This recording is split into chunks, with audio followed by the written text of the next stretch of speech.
नमस्कार। आकाशवाणी से विश्व दर्पण के साथ मैं अरुण कुमार।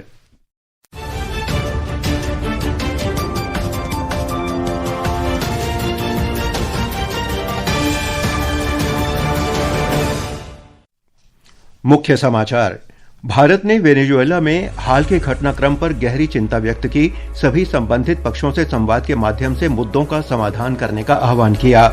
विदेश मंत्री सुब्रमण्यम जयशंकर आज रात फ्रांस और लग्जमबर्ग की यात्रा पर रवाना होंगे। बढ़ते भू राजनीतिक तनाव के बीच ओपेक तेल उत्पादन को स्थिर रखने पर सहमत। रेडियो फ्रीक्वेंसी में आए व्यवधान के कारण ग्रीस में हवाई सेवाएं स्थगित। और नाइजीरिया में बंदूकधारियों के हमले में 30 लोगों की मौत और कई अन्य लोगों का अपहरण किया गया।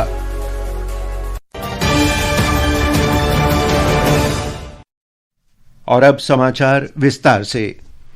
भारत ने वेनेजुएला में हाल के घटनाक्रम पर गहरी चिंता व्यक्त की है और सभी संबंधित पक्षों से संवाद के माध्यम से मुद्दों का समाधान करने का आह्वान किया है। विदेश मंत्रालय ने कहा कि भारत वेनेजुएला की स्थिति पर पैनी नजर रखे हुए है। भारत ने वेनेजुएला के लोगों के हितों और सुरक्षा के प्रति समर्थन भी व्यक्त किया। इस बीच विदेश मंत्रालय ने भारतीय नागरिकों को वेनेजुएला की सभी अनावश्यक यात्राओं से बचने का परामर्श जारी किया है। वेनेजुएला में मौजूद सभी भारतीयों को कराकस में भारतीय दूतावास के संपर्क में रहने की सलाह दी गई है। वेनेजुएला की सुप्रीम कोर्ट ने आज उपराष्ट्रपति डेल्सी रॉड्रिग्स से कार्यवाहक राष्ट्रपति का कार्यभार संभालने को कहा है। इस बीच विपक्ष की नेता मारिया कोरिना मचाडो ने विपक्ष के उम्मीदवार को राष्ट्रपति बनाने का आह्वान किया। अमेरिका में डेमोक्रेट सांसदों ने वेनेजुएला में सैन्य कार्रवाई पर नाराजगी जताई है। सैन्य कार्रवाई में वेनेजुएला के राष्ट्रपति निकोलस मादुरो को पकड़कर अमेरिका लाया गया। कुछ मीडिया संस्थानों ने अमेरिका के इस कदम की वैधता पर सवाल उठाया है। इस बीच Washington, Boston, Los Angeles, Atlanta, Chicago और मायामी सहित अमेरिका के कई बड़े शहरों में कल सैकड़ों लोग सड़कों पर उतर आए। पोप लियो ने कहा है कि अमेरिका द्वारा वेनेजुएला के राष्ट्रपति निकोलस मादुरो को सत्ता से हटाने के बाद की घटनाओं पर वे बारीकी से नजर रख रहे हैं। इजराइल के प्रधानमंत्री बेंजामिन नेतन्याहू ने स्वतंत्रता और न्याय के लिए आगे बढ़ने पर राष्ट्रपति ट्रंप के नेतृत्व की सराहना की है। अर्जेंटीना के राष्ट्रपति जेवियर मिलेई ने वेनेजुएला के घटनाक्रम का स्वागत किया और इसे आजादी की दिशा में प्रगति बताया। कनाडा के विदेश मंत्री अनीता आनंद ने कहा कि कनाडा वेनेजुएला की जनता के साथ है और वह वहां पर शांति और लोकतंत्र स्थापित करने की कामना करता है। वहीं चीन ने कहा कि अमेरिका को वेनेजुएला के अपदस्थ राष्ट्रपति निकोलस मादुरो और उनकी पत्नी सेलिया फ्लोरेस को तुरंत रिहा करना चाहिए। अमेरिकी कंपनी टेस्ला और स्पेसएक्स के मुख्य कार्यकारी अधिकारी एलन मस्क ने वेनेजुएला में 3 फरवरी तक अपनी कंपनी स्टारलिंक का इंटरनेट कनेक्शन मुफ्त में देने की घोषणा की है।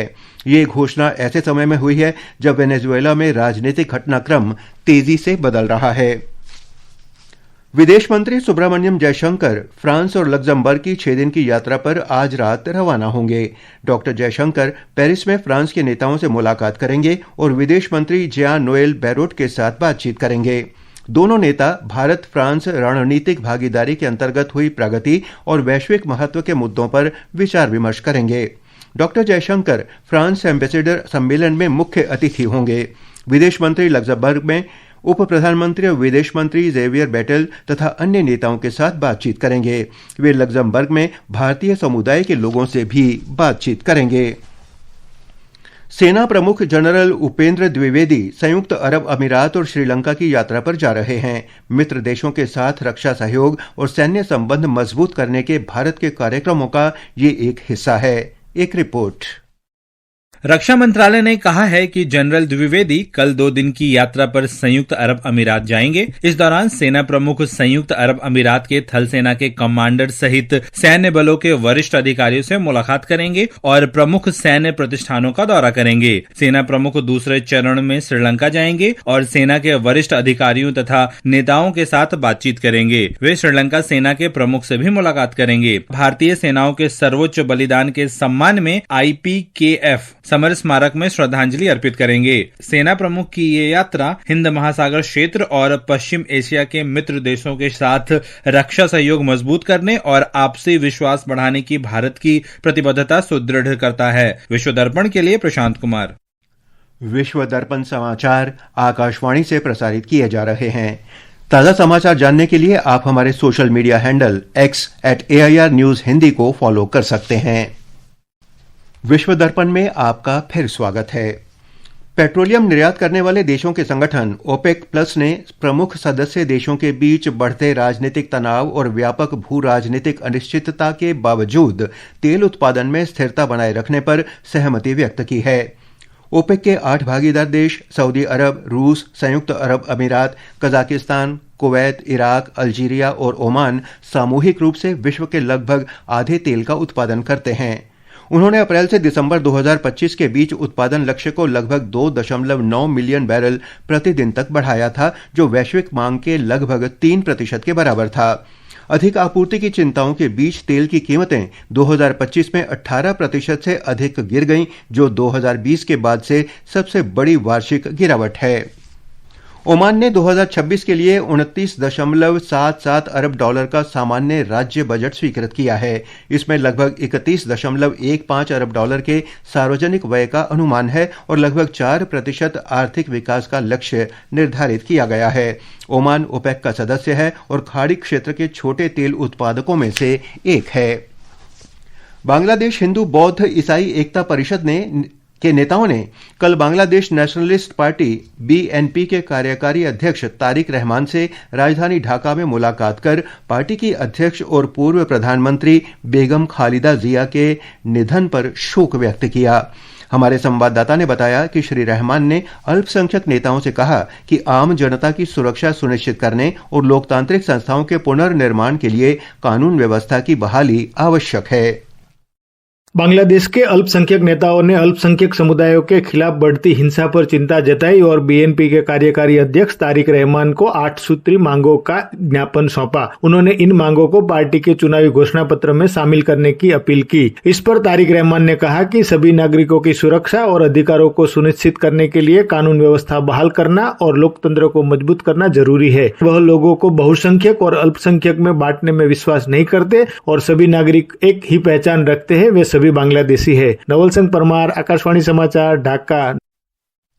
ग्रीस में रेडियो फ्रीक्वेंसी में आए व्यवधान के कारण पूरे देश में आज हवाई यातायात अचानक ठप हो गया। इस अप्रत्याशित घटना के कारण सभी उड़ानें स्थगित कर दी गईं। इस घटना से सबसे ज्यादा प्रभावित एथेंस अंतर्राष्ट्रीय हवाई अड्डा रहा, जहां यात्रियों को कठिनाइयों का सामना करना पड़ा।